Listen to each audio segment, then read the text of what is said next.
then check out Oath, plus the rest of the subtitle that I can't remember.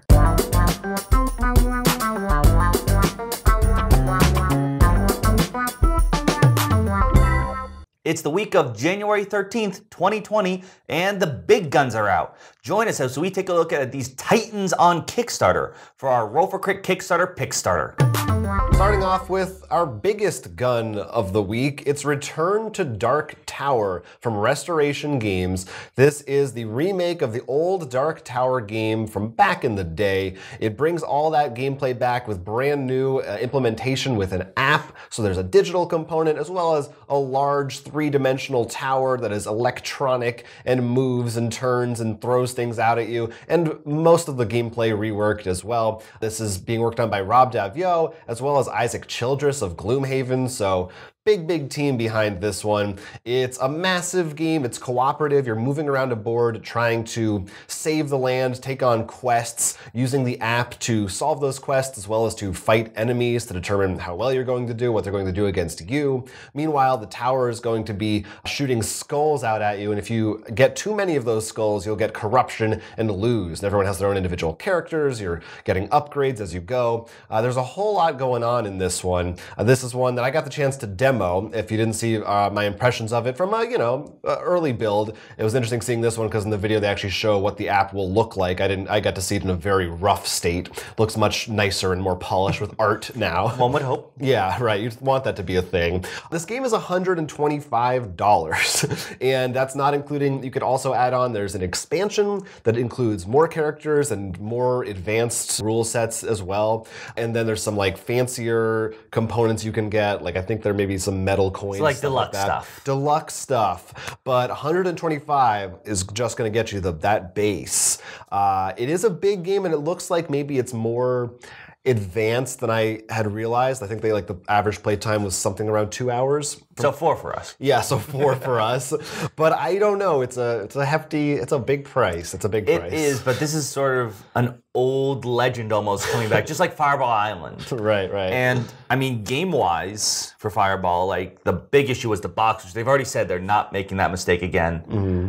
As far as I can tell, everyone loved Fireball Island's return. Of course, the other part of that was, I think Fireball Island was around 125, like, with every expansion, Right, no. So this is definitely a bigger ask. Remember, you are getting a whole digital component, too, so there's a reason why it's this pricey, I can understand, right. You can only cut off so much especially when you start adding circuitry to your board game. Yeah, people worked on this, and of course, not to do any disservice to the people behind the scenes, the artists, the designers, there's a lot that went into the app and the game. And you came back positively from the demo, ignoring the obvious things that won't happen, like when the app crashes and stuff, which is because you're in the beta build, if it was even that close. And the game is already super well funded. I just worry personally as I feel like a game that big, I don't know that it's going to deliver the amount of hours versus money input versus, there's not a campaign here. There's not there's no legacy element, which is fine. I don't want that for it. But I think for a lot of people that will be like, well, if I'm spending over $100, is this gonna hit the table that much to make it worth it? It obviously depends on your group. You gotta take these things all into account. But strictly talking about just as a game, I do think it looks awesome. And it's certainly one of my most anticipated games. It has been for years now.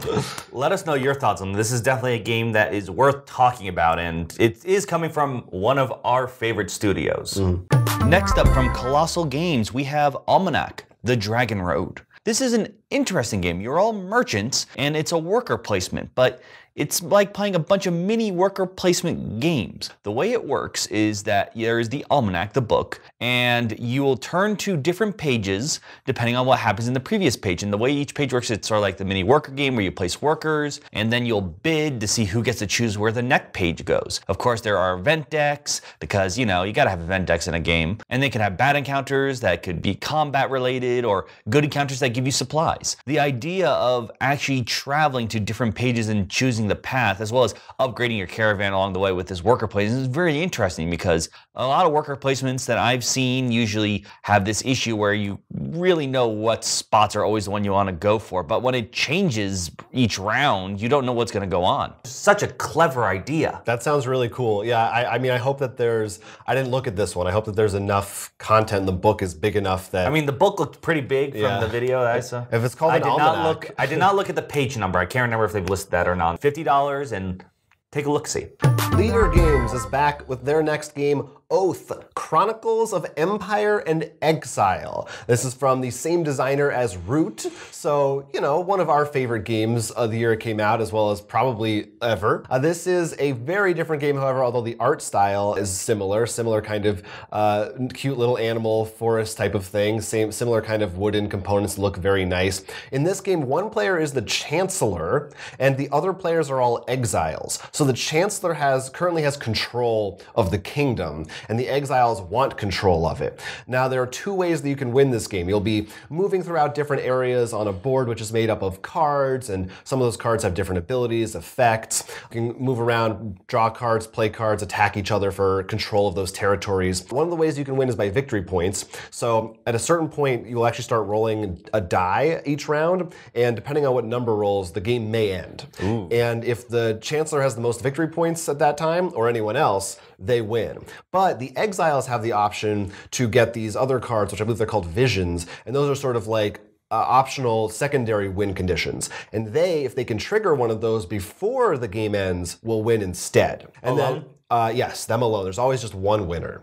Then there's this whole other thing where depending on who won, what happened, the next game will change. There's a special way you can store things in the box, and supposedly the setup time is like very, very quick and easy. And then every time that you play, whether you play with the same group or not, the game will have changed based on what happened in the last one. So there's no actual legacy components in terms of you're not cutting anything up, you're not opening new envelopes or anything. You change more of the setup and maybe some of the rules that would be in that particular next game. Exactly. So hypothetically, I'm guessing if the Chancellor won, maybe next game the Chancellor starts with 5 points or something weird like that. I'm going most basic as I can for who has not looked at the Kickstarter yet. Yeah, something along those lines where they may have more control of something to start with or something like that. It's a really interesting idea, because then, especially if, let's say, we bring it to a game night, I play it, and then I miss next game night, and then the one after that I come back and like, okay, set them, like, you're like, wait, what the hell happened? You're like, you know, Jonathan went in and he did this whole conquer everything, so now he really... Yeah, you could even play it solo too, so it could just be yourself and things could change completely. You don't like how it's set up, you just play the solo to change it completely for next game. Yeah, there's a lot of crazy things that can happen. Now, this is another big one.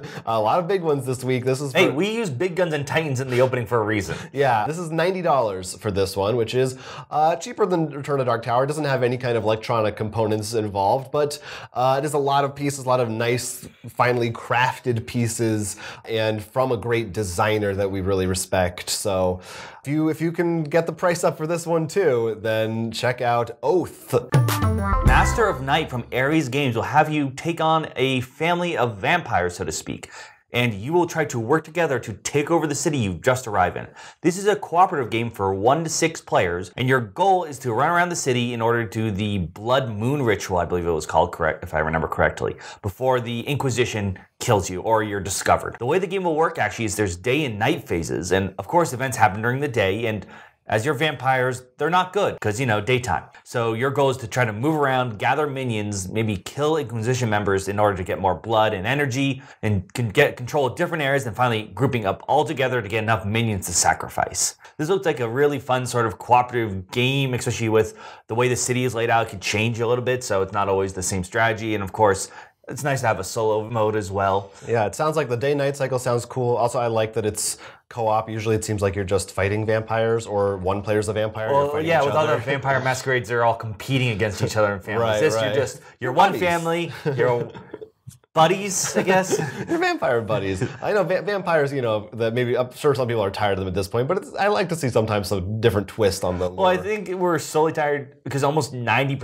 of them are all the Vampire Masquerade have all been releasing now, I feel like. It's just been this one rush.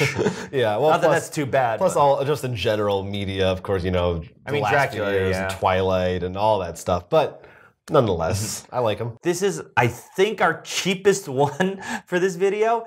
Starting at $39, you can pay out $10 more, I believe, for miniatures for all the main playable characters. And so, pretty impressive. And if you're not tired of vampires yet, maybe check this one out.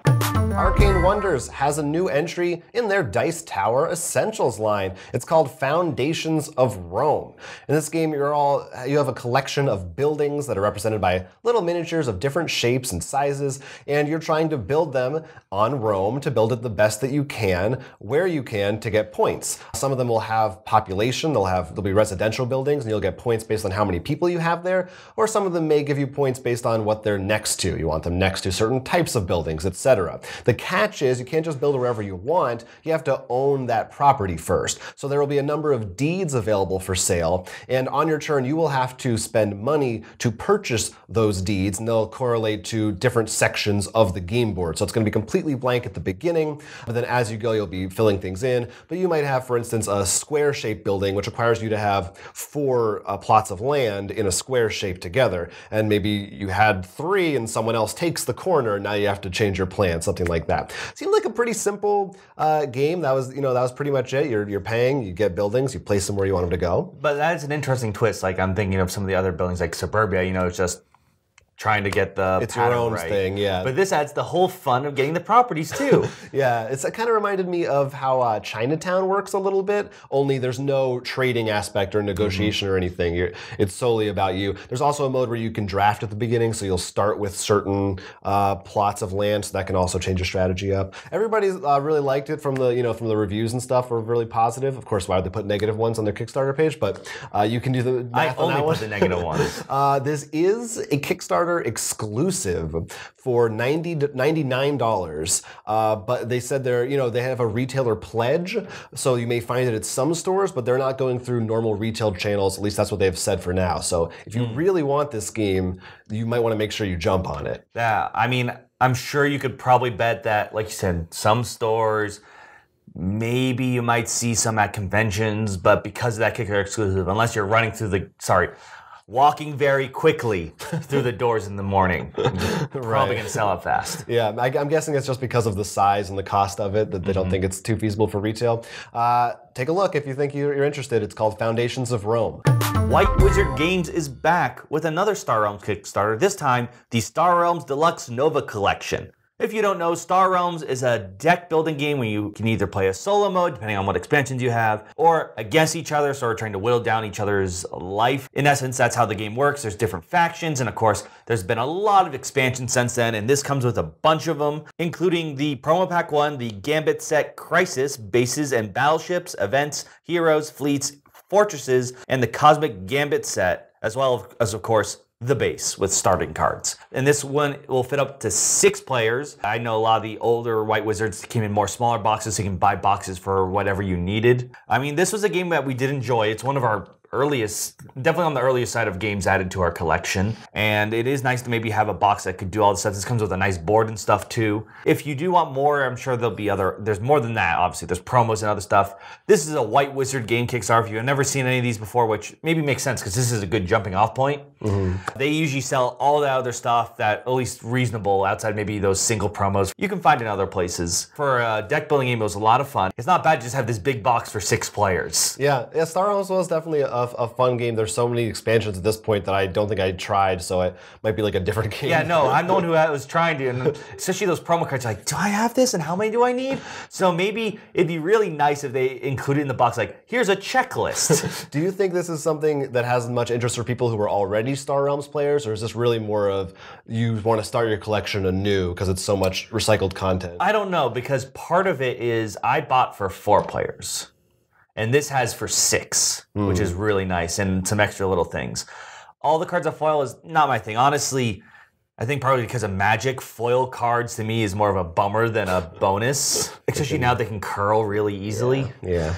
I mean, that just means you need to sleeve it. There are Star Realm sleeves, by the way. It is like to have a board is nice and have maybe nice tracker and starter decks, and especially dividers. That was something I really wanted. The thing I've used is I think it was a tournament kit thing. So not like a really nice like official product. So game-wise, I think it's a lot of fun, and maybe it is worth your time. Maybe if you already have all those promos, it might not be for 2 to 4 players.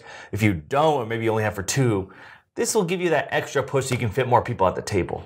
One other Kickstarter that may not be a juggernaut like the other ones, but we think it's worth mentioning, worth your time to look at, is School of Sorcery from Dr. Finn's Games. This one we did a whole preview video on earlier in the week. You can check it out. It's a 2-player dice rolling game of magic and spells. We will have a link down below. We sure will.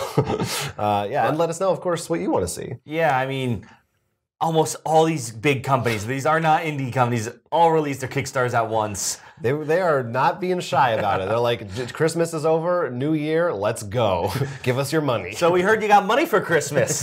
Yeah. Honestly, I mean, this is rough. Like for me, Return to Dark Tower and Oath were 2 huge games that I was really anticipating, and it's like, how do you decide where to put your money? Also, by the way, already we're wrong about 2 of our 2020 preview games, because both of those are listed as 2021, like January and February. We just missed the mark. But either way, exciting games. So let us know how much money you have to spend. Yeah, is there a reason why you're avoiding one over the other? Are you going to maybe wait and hope that you can somehow see them in stores, even if it is a Kickstarter exclusive? Let us know in those comments down below, and of course, we will be answering them in the Meeple Gallery. But until that time comes, I'm Will. I'm Jonathan. And this has been Kickstarter Pickstarter. We want you to like and subscribe, and if you have the chance, take a look at our Patreon. Thank you for being a friend. Subscribe to our channel and back again. Okay.